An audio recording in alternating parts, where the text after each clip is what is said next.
E aí, jovem, tudo bem contigo? Seja muito bem-vindo ao nosso segundo vídeo da série de vídeos sobre o SBotix. E aqui nós vamos começar de fato a botar o robô para funcionar. Então, vamos lá, a gente inicia a simulação, vamos logar na nossa conta. Uma vez que você loga, ele lembra de você e aí é só vir aqui na aba de programação que ele continua de onde você parou. Vamos lá, a gente vai abrir o nosso novo código. E perceba que o código começa com o início e o fim. Como muitas coisas na vida. Tudo que você quiser que o seu robô execute tem que estar entre o início e o fim. Não pode estar fora de jeito nenhum. A gente tem alguns casos especiais para coisas que acontecem antes ou depois, mas por hora vamos simplesmente aceitar que tudo que a gente quer que o robô faça seja entre o início e o fim. O que nós podemos fazer primeiro? Nós podemos escrever um código bem simples. E lembrando, tudo que eu escrever aqui está disponível para consulta na aba de funções, tá certo? E aí, se vocês quiserem tirar dúvidas com relação à forma como você programa, a sintaxe do código, aí você tem que vir na aba de programação, e eu falei sobre isso lá no primeiro vídeo, se você caiu de paraquedas. Voltemos aqui para o início da programação, e a gente vai começar com uma coisa muito fácil, que é como é que a gente faz o robô se mexer. O comando que a gente tem mais simples é o de mandar ele ir para frente, certo? E como é que funcionam os comandos nesse código? Você dá a palavra de ordem, que é exatamente o que você quer que o robô faça, e em seguida você coloca entre parênteses, e sempre entre parênteses, qual é o parâmetro que define aquela atividade. Então, a função frente precisa de uma velocidade para acontecer. Eu não posso simplesmente mandar o robô ir para frente e não dizer para ele que velocidade ele precisa ir, porque senão ele não vai saber. Então, vamos definir que eu quero uma velocidade de 100. E, como eu já disse, você pode checar aqui nas funções. Então, temos aqui o parâmetro que nós damos é a força, e lembrando que essa força vai de 0 a 200.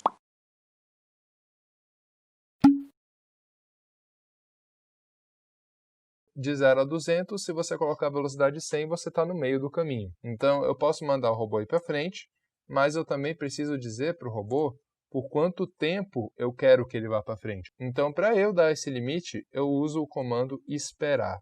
Ele vai basicamente dizer que você vai esperar um tempo em milissegundos, ou seja, frações de segundo, antes de prosseguir. Então, se eu escrever 1000 milissegundos equivale a 1 segundo, portanto ele vai esperar por 1 segundo antes de prosseguir com o código. Eu posso mandar ele esperar por 5 segundos se eu quiser. Se eu quiser que ele gire para algum dos lados, eu posso especificar através de esquerda, por exemplo. Se eu quiser que o robô vire à esquerda, e aí eu também especifico uma velocidade que nesse caso vai de 0 a 300, certo? E aí se eu quiser que ele vire na velocidade máxima, vai ser assim. E aí eu posso colocar também, mandar ele virar para a direita na velocidade, sei lá, 200. Significa que ele vai virar um pouco mais devagar, mas ele vai virar mesmo assim.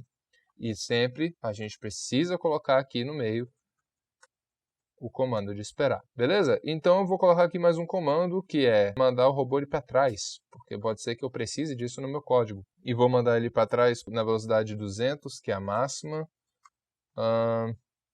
por 2 segundos. Esperar 2 segundos. Perfeito?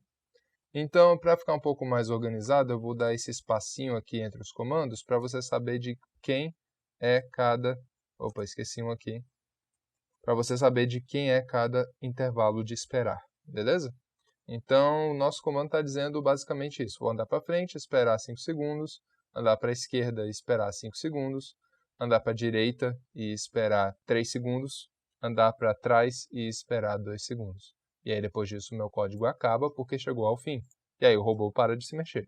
Se eu achar que está meio complicado escrever desse jeito, eu posso escrever lembretes para mim, né, que na programação a gente chama de comentários, usando a hashtag. Então, se eu escrever este é um comentário, a gente vai ter a seguinte situação. Quando a gente abrir esse código, essa palavra aqui, essa frase, ela vai estar aqui do mesmo jeito que a gente está vendo agora. Mas o robô, ele vai encontrar esse símbolo de hashtag quando estiver executando o código e vai pular tudo o que vem depois. Isso significa que o comentário é só para você, então não para o robô. Então você pode escrever literalmente do jeito que você quiser. Na parte de comandos que são reservados para o robô, aí você tem que escrever de um jeito específico, beleza? Então este é um comentário e eu posso definir isso aqui de uma forma mais legal, que é andar para frente na velocidade 100. Isso aí é um lembrete que eu estou fazendo para mim, para quando eu voltar para esse código amanhã, por exemplo, me situe rapidamente o que está acontecendo. E então, eu estou especificando que eu quero andar para frente na velocidade 100 por 5 segundos. Aqui ele anda para a esquerda por 5 segundos na velocidade 300. Então, vamos prosseguir. Se eu passar o código desse jeito, o robô vai para frente por um tempo, ele vai virar para a esquerda por um tempo, depois para a direita, e depois ele vai andar para trás. É só isso que o código vai fazer. E por fim, quando chegar nessa linha, ele vai parar. E como é que eu faço para passar esse código para o robô? Eu venho aqui no meu canto direito, onde eu tenho todas essas opções aqui. Se eu criar novos programas, eu consigo selecionar qual é o novo programa que eu tenho aqui.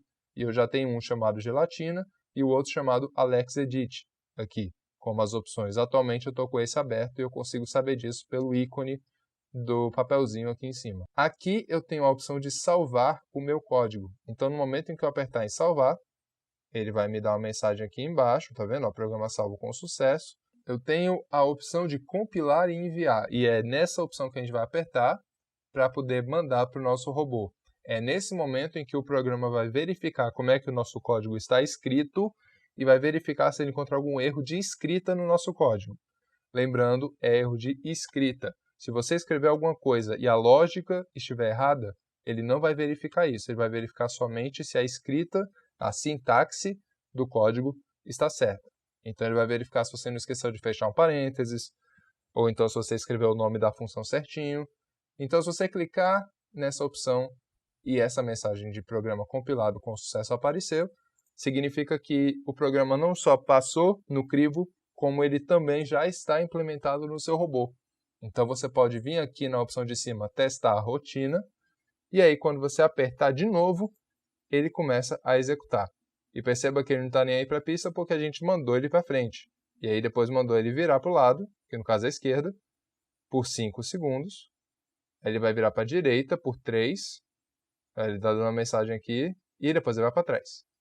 E ele dá essa mensagem de falha de progresso porque o nosso robô saiu da pista. Beleza, jovens, então esse foi o nosso primeiro código, que ainda não faz absolutamente nada, mas já é um começo, a gente já conseguiu fazer o robô se mexer.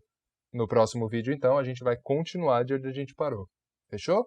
Se você ficou com dúvidas e é um dos meus alunos, é só me mandar uma mensagem. Agora, se você ficou com dúvidas e não é um dos meus alunos, deixa escrito aqui nos comentários o que você não entendeu e eu vou tentar responder assim que eu conseguir. Muito obrigado pela sua atenção e até o próximo vídeo.